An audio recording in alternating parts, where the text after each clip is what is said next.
Hello दोस्तों, आज की इस वीडियो में हम आपको क्लास 10th साइंस का ऑब्जेक्टिव प्रश्न बताने वाले हैं। तो आप लोग फटाफट वीडियो को लाइक कर दीजिए और इस वीडियो को पूरा देखकर इन सही प्रश्नों को याद कर लीजिए, क्योंकि आपके मैट्रिक बोर्ड परीक्षा में ये प्रश्न पूछा जा सकता है। इसलिए आप लोग बिना सोचे समझे वीडियो को अंत तक देखकर सही प्रश्नों को याद कर लो, ठीक है।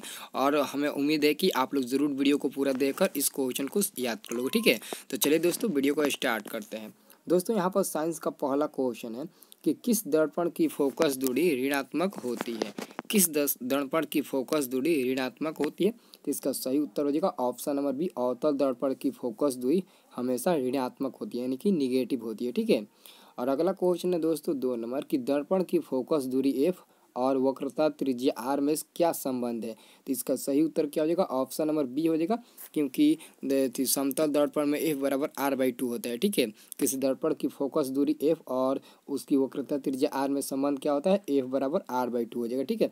इस पर आधारित आपके बोर्ड परीक्षा में न्यूमेरिकल क्वेश्चन भी आते हैं 2 और 1 नंबर के लिए, ठीक है। आप लोग इस फार्मूला को हमेशा के लिए याद रखना, ठीक है। अगला प्रश्न है दोस्तों यहाँ पर 3 नंबर, ठीक है।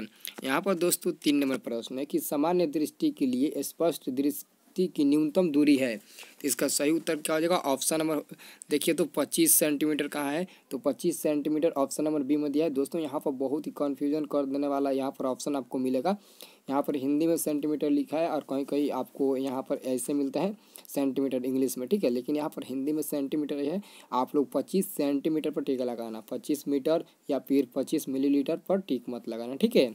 और अगला प्रश्न है 4 नंबर कि श्वेत प्रकाश का कौन सा रंग किसी प्रिज्म से गुजरने के पश्चात सबसे कम झुकता है। सबसे कम झुकता है। तो इसका सही उत्तर क्या हो जाएगा दोस्तों, इसका सही उत्तर हो जाएगा ऑप्शन नंबर सी, लाल। लाल रंग सबसे कम झुकता है, ठीक है, याद रखना। इसका सही उत्तर क्या हो जाएगा, ऑप्शन नंबर क्या हो जाएगा, सी हो जाएगा, ठीक है। अब अगला प्रश्न आपको 5 नंबर देखना है, ठीक है। यहाँ पर दोस्तों 5 नंबर प्रश्न देखिए तो ध्यान से। 5 नंबर प्रश्न है कि मानव मानव आँख की रेटिना द्वारा बनाई गई छवि होती है, यानी कि बनाई गई प्रतिबिंब होती है। तो इसका हम सही जवाब देंगे वास्तविक और सीधा, ऑप्शन नंबर बी हो जाएगा, ठीक है। अगला प्रश्न है 6 नंबर कि आकाश का रंग नीला प्रतीत होता है, क्यों। आकाश का रंग नीला प्रतीत होता है, यह क्यों होता है। तो इसका सही उत्तर हम क्या देंगे, ऑप्शन नंबर बी देंगे, प्रकाश के प्रकिरण के कारण ही आकाश नीला दिखाई देता है, ठीक है। अगला क्वेश्चन दोस्तों यहाँ पर आपको मिलेगा 7 नंबर, ठीक है। यहाँ पर दोस्तों 7 नंबर प्रश्न है कि किस दर्पण से वस्तु का प्रतिबिंब बड़ा बनता है। किस दर्पण से वस्तु का प्रतिबिंब बड़ा बनता है। तो इसका हम सही जवाब देंगे ऑप्शन नंबर बी, अवतल दर्पण। अवतल दर्पण से वस्तु का प्रतिबिंब बड़ा बनता है, ठीक है। 8 नंबर प्रश्न है कि निम्नलिखित में कौन सा लेंस निकट दृष्टि दोष को ठीक करने के लिए उपयोग किया जाता है। इसका तो आंसर सभी को मालूम होगा।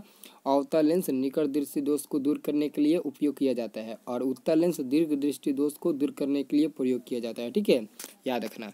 अगला क्वेश्चन है दोस्तों यहाँ पर 9 नंबर, ठीक है।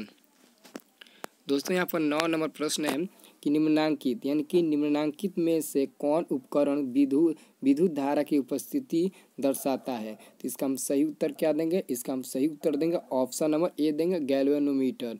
इसका मतलब क्या हो कि विद्युत धारा को मापने वाले यंत्र को क्या कहते हैं, गैल्वेनोमीटर कहते हैं। ऐसा भी क्वेश्चन पूछ सकता है, ठीक है। इसका मतलब वही हुआ, ठीक है, याद रखना, उपकरण यानी कि यंत्र, ठीक है। और 10 नंबर प्रश्न क्या है दोस्तों कि दाएं हाथ के अंगूठे के नियम को किसने प्रतिपादित किया था। तो इसका हम सही उत्तर देंगे ऑप्शन नंबर डी देंगे, मैक्सवेल ने दिया था, ठीक है। अब अगला प्रश्न आपको 11 नंबर मिलेगा। 11 नंबर प्रश्न है दोस्तों कि विभवांतर का SI मात्रक होता है। तो दोस्तों याद रखना, विभवांतर और विभव दोनों का SI मात्रक वोल्ट होता है, ठीक है। विभवांतर और विभव दोनों का SI मात्रक वोल्ट होता है, ठीक है। अगला प्रश्न है 12 नंबर कि निम्नलिखित में किस संयोजन द्वारा प्रतिरोध का मान बढ़ता है। तो इसका हम सही उत्तर क्या देंगे दोस्तों, तो इसका सही उत्तर आप लोग इसका आंसर दे सकते हो, आसानी से आप लोग इसका आंसर दे सकते हो श्रेणी क्रम में, क्योंकि श्रेणी क्रम में हम लोग प्रतिरोधों को कैसे सजाते हैं, जैसे ये R1 ये R हो गया, ठीक है। R1 इक्वल टू क्या हो जाएगा, R1 प्लस R2 प्लस ऐसे आपका बढ़ते चला जाएगा। तो श्रेणी क्रम में ही बढ़ते चला जाता है, ठीक है, याद रखना। अगला प्रश्न है 13 नंबर, ठीक है। यहाँ पर दोस्तों 13 नंबर प्रश्न है कि चुंबकीय बल रेखा की प्रकृति होती है। तो इसका सही उत्तर हो जाएगा ऑप्शन नंबर सी हो जाएगा, वास्तविक एवं काल्पनिक दोनों होता है, ठीक है। और 14 नंबर प्रश्न है कि 1 किलोवाट घंटा किसके बराबर होता है? 1 किलोवाट घंटा किसके बराबर होता है? तो याद रखना 3.6 इंटू 10⁻6 जूल के बराबर होता है। ठीक है, अगला प्रश्न आपको मिलेगा 15 नंबर। ठीक है, 15 नंबर प्रश्न है दोस्तों कि नवीकरणीय ऊर्जा का स्रोत क्या है? नवीकरणीय ऊर्जा का स्रोत क्या है?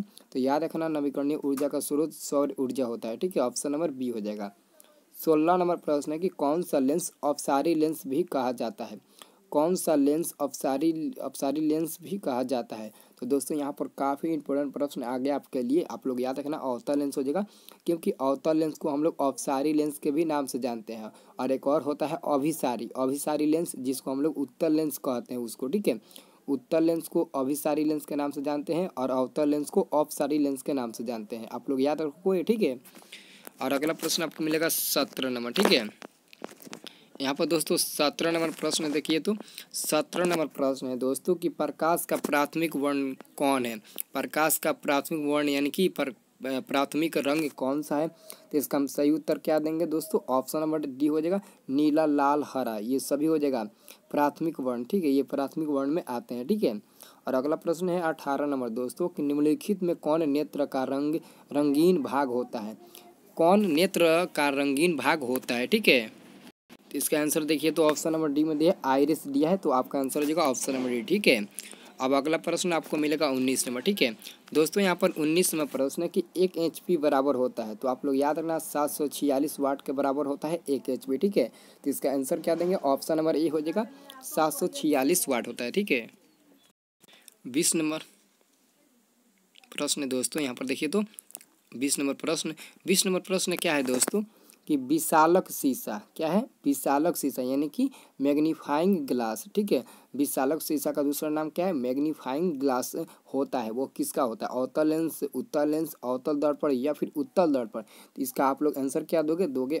उत्तल लेंस। ऑप्शन नंबर क्या दोगे? बी दोगे। ठीक है, तो दोस्तों यहाँ पर तो आपके लिए साइंस का बहुत ही इंपॉर्टेंट ऑब्जेक्टिव क्वेश्चन बता चुका। अगर ऐसे ही और सारे ऑब्जेक्टिव प्रश्न इंपॉर्टेंट देखना चाहते हो अपने बोर्ड परीक्षा के लिए, तो आप लोग फटाफट कमेंट करके बताओ तो कि आप लोग देखना चाहते हो या फिर नहीं देखना चाहते हो। आप लोग फटाफट कमेंट करके बताओ। और एक बात को ध्यान देना कि आप लोग वीडियो को लाइक नहीं किए हो तो वीडियो को लाइक कर दो, और चैनल पर बने रहना चाहते हो तो चैनल को फटाफट सब्सक्राइब कर दो। ठीक है।